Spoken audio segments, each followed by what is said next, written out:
Mga kababayan, pakinggan ninyo itong mabuti, dahil kung hindi ninyo gagawin ang isang bagay bago mag-Hunyo taong 2026, posibleng maputol ang inyong pensayon.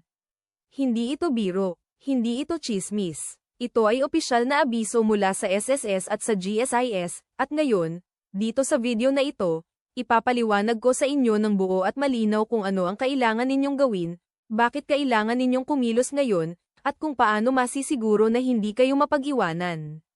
Manatili kayo hanggang katapusan ng video na ito, dahil may mga detalye dito na hindi alam ng marami. At kung mahal ninyo ang inyong pensayon, ang bawat salita dito ay para sa inyo. Una, ang magandang balita. Ang SSS ay nagpapatuloy ng pagpapalabas ng mga pensayon at benepisyo para sa lahat ng kwalipikadong miyembro at pensyonado. Kasama na rito ang mga regular na monthly pension, ang 13th month pension na tinatawag ding Christmas bonus, at ang iba't ibang ayuda na nagsimula ng ilabas noong nakaraang buwan. Para sa mga SSS pensioner na ang monthly pension ay nasa pagitan ng 5,000 hanggang 10,000 piso bawat buwan, at ito ang karamihan sa ating mga kababayan, may magandang balita tungkol sa patuloy na pagpapalabas ng mga benepisyo. At para sa mga miyembro ng GSIS, ang inyong pension ay nananatiling stable at napapanahon ang release. Pero, at ito ang mahalagang, pero, may isang kondisyon. May isang hakbang na kailangan ninyong gawin bago mag-Hunyo taong 2026. At kung hindi ninyo ito gagawin, kahit sino kayo, kahit ilang taon na kayong nagbabayad ng kontribusyon, posibleng ma-hold o maputol ang inyong pensayon.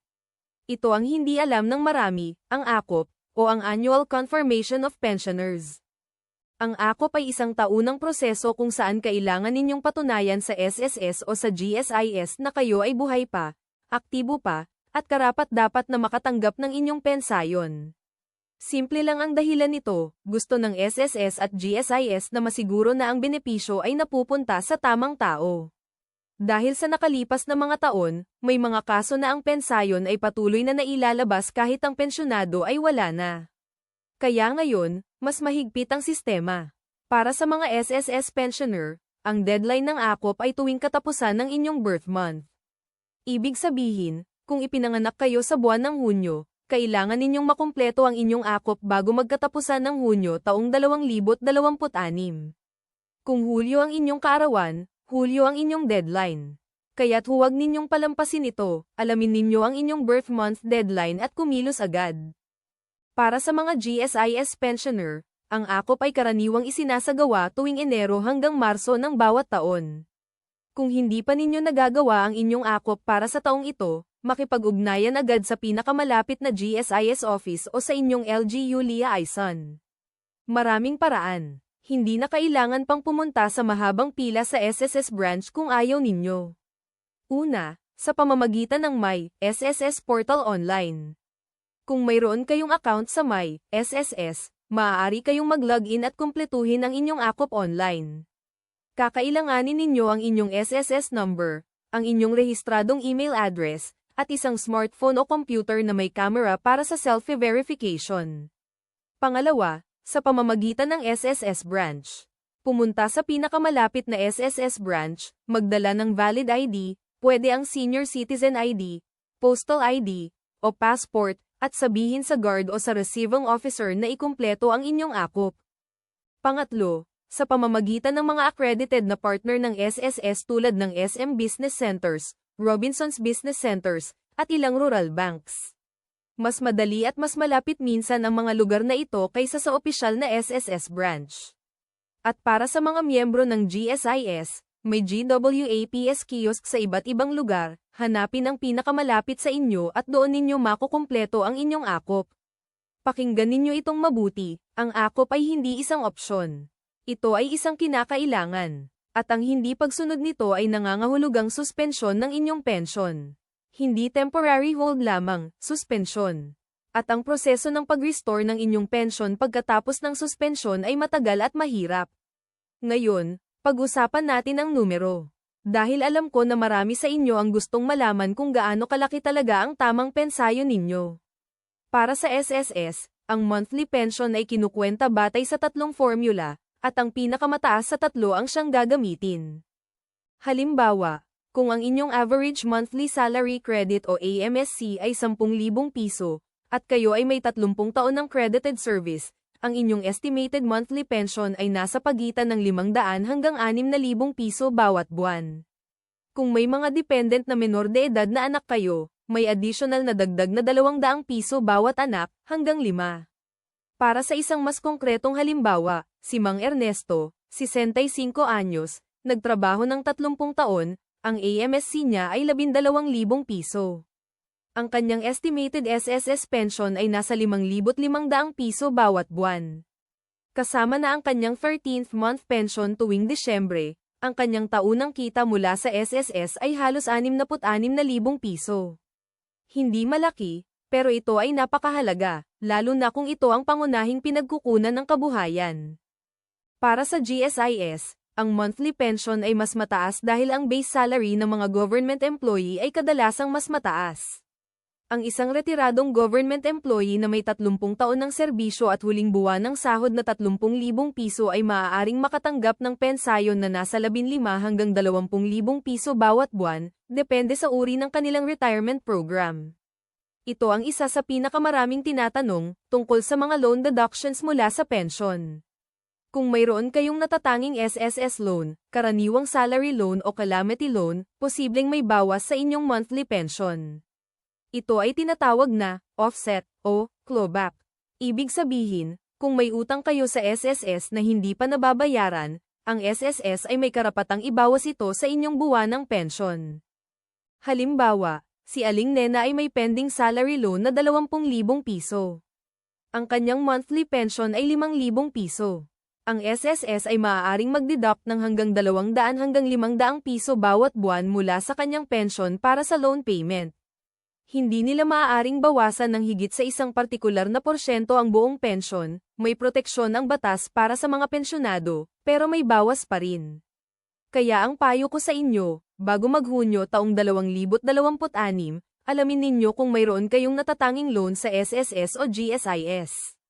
Kung mayroon, subukan ninyong maayos ito o makipag-usap sa SSS tungkol sa restructuring ng inyong loan.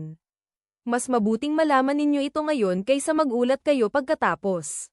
May isa pang mahalagang update tungkol sa release schedule ng mga pension.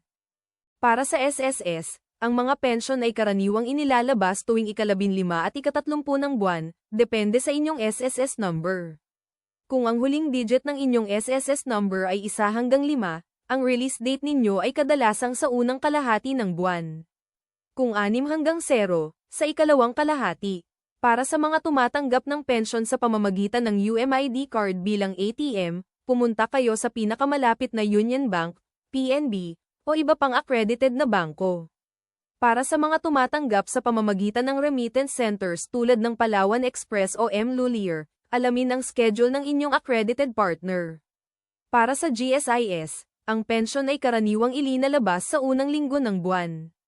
Kung ang inyong pension ay dumating ng late, huwag agad na magpanik. Minsan may delays dahil sa bank processing o sa holidays.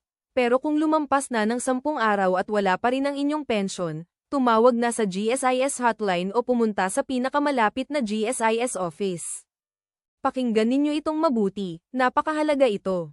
Sa kasalukuyan, maraming scammer ang nagtatargetan ng mga SSS at GSIS pensioner.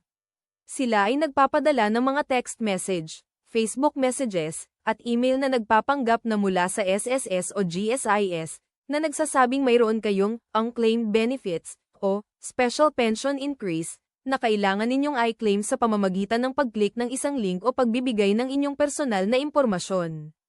Huwag kayong maniwala sa mga ito. Ang SSS at GSIS ay hindi nagpapadala ng mga text message na may links. Hindi sila hihilingin sa inyo ng inyong password, inyong ATM PIN, o inyong OTP. Kung may kumuha ng inyong OTP o PIN, scammer iyon. Agad na tumawag sa inyong bangko at i-report sa SSS o GSIS. Ang tanging opisyal na paraan para sa mga update ay ang opisyal na website ng SSS na sss.gov.ph, ang opisyal na Facebook page na SSS Philippines, at ang opisyal na GSIS website na gsis.gov.ph. Huwag maniwala sa kahit sinong nagpapadala ng mensahe sa inyong personal na inbox. Ito ang aking mga simpleng payo para sa inyo ngayon, bago mag-Hunyo taong 2026. Una, kumpletuhin na ang inyong akop ngayon. Huwag hintayin ang huling minuto. Kung may kasamang pamilya o kaibigan na makakatulong sa inyo, humingi ng tulong. Ang akop ay hindi mahirap, pero kailangan ninyong gawin ito. Pangalawa, ay update ang inyong contact information sa SSS o GSIS. Siguraduhin ang inyong registered mobile number at email address ay tama at aktibo. Dito papunta ang mga importanteng notification. Pangatlo, i-check ang inyong pension amount. Kung pakiramdam ninyo ay mali ang inyong natatanggap, pumunta sa SSS o GSIS at humingi ng pension verification slip. Mayroon kayong karapatang malaman kung paano kinukwenta ang inyong pension. Pang-apat, kung mayroon kayong mga katanungan tungkol sa inyong loan balance o offset deductions, humingi ng statement of account mula sa SSS o GSIS. Mas mabuting malaman ang totoong numero kaysa hulaan lamang.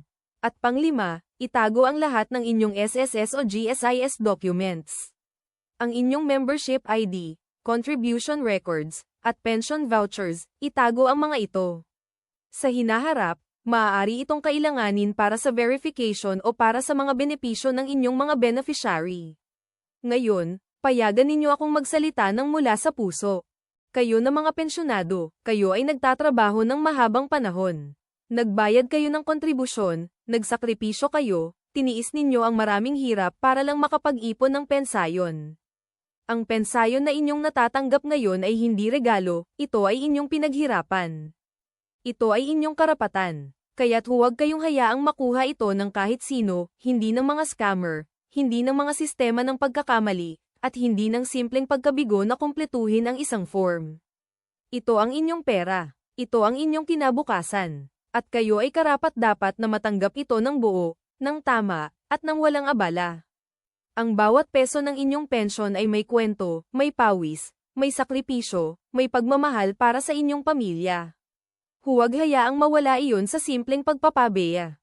Kumilos kayo ngayon. Kumpletuhin ang inyong akop, i-check ang inyong pension, i-update ang inyong records. At kung may nakakaalam kayo na hindi pa nakarinig ng bagay na ito, ibahagi ninyo ang video na ito.